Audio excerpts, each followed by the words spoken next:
Friends, welcome to When Gravity, and today we are going to talk about the most interesting chapter of chemistry, atoms and molecules of class 9. Okay, so this is the part 2 video, and if you haven't watched the part 1 video, you should watch it and then come and watch the part 2 video. So in this video we will briefly talk about the Dalton's atomic theory. That is, what did Dalton propose and had the idea of atoms, and we will also talk about what are the drawbacks of this Dalton's atomic theory. A very important thing, because this is the first atomic theory that we will study, and this is also again the first and the most basic atomic theory, and it was the first atomic theory given by someone in the history of science. For nearly 2500 years the atom was just a philosophy. It was not part of integral science. But in the 19th century AD, Dalton proposed the atomic theory and made it the part of science. So now let's get into it. So first we will talk about who proposed this and when it was proposed, and we know that who proposed it. So that is none other than John Dalton, who was a British scientist. So in the name itself it is there. So John Dalton in the 19th century, so 19th century means 1808. In this exact year he proposed and produced his theory of Dalton's atomic theory. Dalton's atomic theory was based upon the laws of chemical combinations. This is a very main important point. So now let's get into the Dalton's atomic theory and his postulates. So postulates means, the word postulate, this is a very important thing. So postulates means points. So in the cell theory, the Matthias Jacobs, Leiden and Theodor Schwann actually proposed something, and the main points of the theory is known as postulates. So the postulates of Dalton's atomic theory are the follows. The first main postulate is, you guessed it, about atoms. So matter is made up of tiny particles, and he called these as atoms. So he is trying to say that matter, it is not continuous in nature like a block or brick or something like that. It is made up of many kind of tiny particles, just fused together into very large bulk content. So he is trying to say that the matter is made up of particles, and the particles are really tiny in nature, and he refer these particles as atoms, and the word atoms comes from the Greek word atomos. Okay, so he also proposed the same word for this thing. Then he is saying that the second postulate of the Dalton's atomic theory is that atoms are indivisible in nature, which means he is saying that atom is the most fundamental particle in nature. Fundamental means the most basic. There is nothing beyond that point. He's trying to say that there is nothing beyond atom. Our modern science says that atoms are made up of protons, neutrons, electrons, all these kinds of things. But he is trying to say that atoms are not made up of such things. Atom is just a whole bunch of fundamental particles. There is nothing beyond it, and atoms are a single thing. It's like a single unit, and it is not made up of many sub particles like protons, electron or neutron. They didn't have the idea about that kinds of things. Okay, then he is trying to say that atoms are indestructible and non-creatable, which means they are neither creatable nor destructible, which means that the number of atoms in this universe is always the same. What was the number of atoms during the creation of this universe? Now also it is the same number. He is saying like that.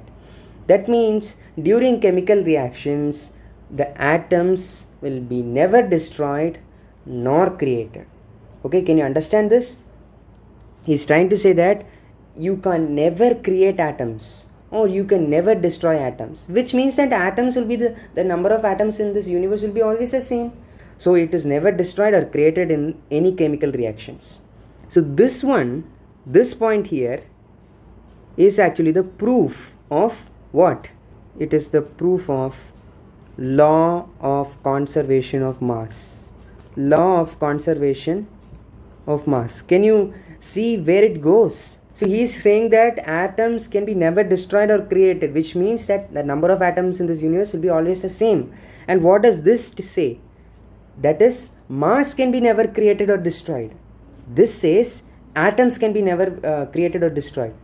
So where a mass comes from? Where does our weight comes from? It comes from the constituent atoms. So if atoms are not destroyed or not created, and the number of atoms in this universe is always the same, then it basically sums up that it basically means that the mass is always the same in this universe. It will be neither created nor destroyed, and at the same time the law of conservation of mass will be also there. Okay, so this is the proof of law of conservation of mass by Dalton's atomic theory. So the next point is that he says that atoms of the same element will have the same atomic mass and same property. Atoms of the same elements means we know that carbon, let's say that carbon is the element. So carbon atom, let's say these two are carbon atoms. He is saying that this carbon atom and this carbon atom, wherever it is found, whenever it is found, these carbon atoms, the atoms of the same element, so these two are carbon atoms from the carbon element. He is saying that these two atoms, or whatever it is, okay, I am just taking two carbon atoms, but you can take any number of carbon atoms and this will be the same. Okay, he is trying to say that these carbon atoms, the atoms of the same element, will have the same atomic mass.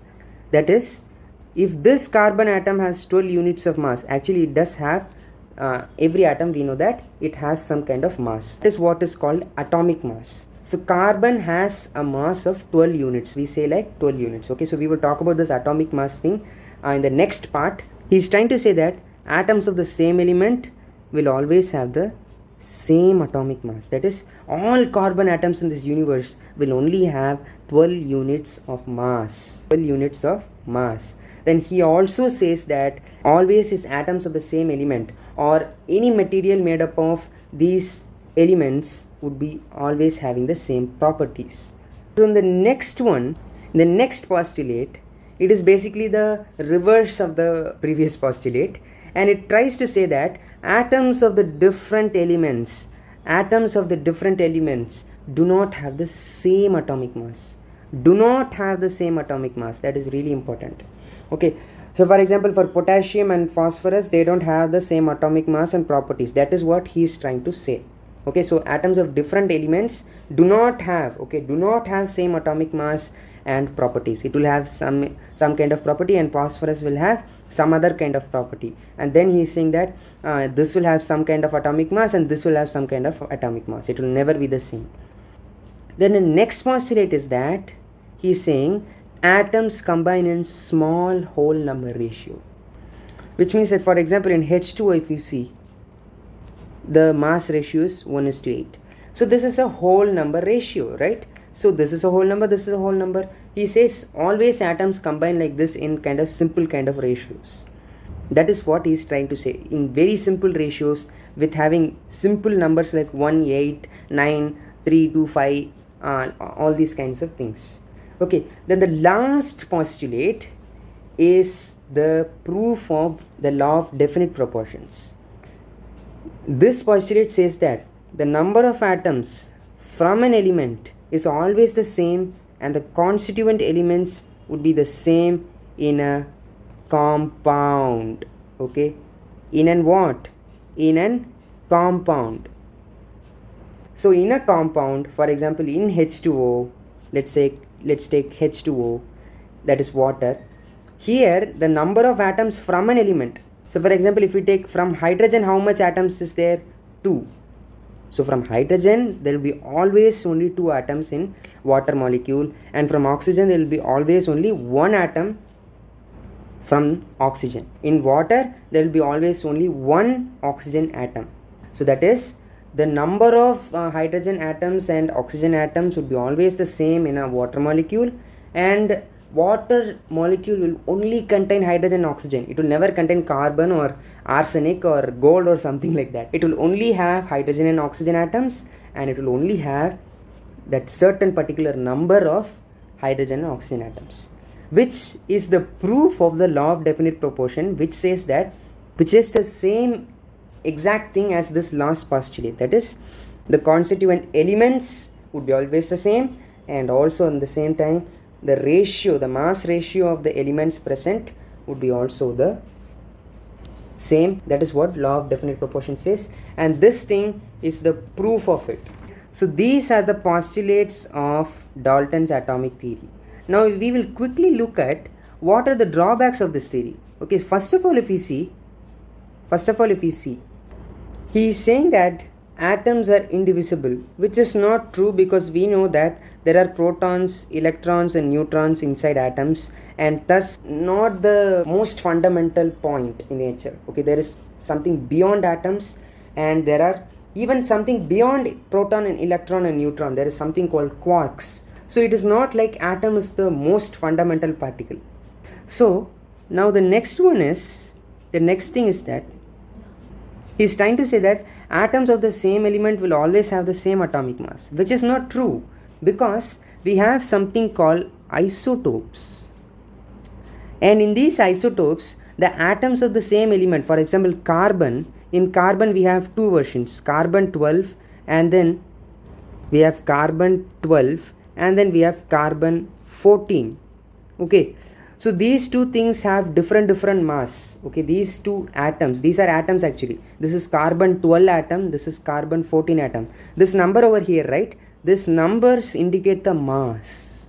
Okay, this carbon atom, this version of carbon atom has 12 units of mass, and this version of carbon atom has 14 units of mass, and such things are known as isotopes. Okay, this one is an isotope of carbon, this one is also an isotope of carbon. Okay, these two things are isotopes of carbon. So it is sometimes atoms of the same element sometimes might have different atomic mass, like in this case of carbon. Okay, then he is trying to say that atoms of different elements do not have same atomic mass. That is also false, because sometimes we have something called isobars, and these isobars are atoms of different elements and have the same atomic mass. Okay, so there are many things which are actually against these kinds of postulates here. Then the next drawback here is that he is saying atoms is always combining in whole number small ratios, like 1:2 or 3:4 or 3:8, like this. But this is not true, because for example in sugar molecule it is as complex as this. Look at this ratio, 12:22:11. So this is the ratio of carbon, hydrogen, oxygen, and this ratio is not a simple ratio. Okay, so this is another drawback of this thing. Okay, so these are some of the drawbacks of the Dalton's atomic theory. So thank you for watching, and subscribe to my channel Win Gravita, and stay tuned for more videos.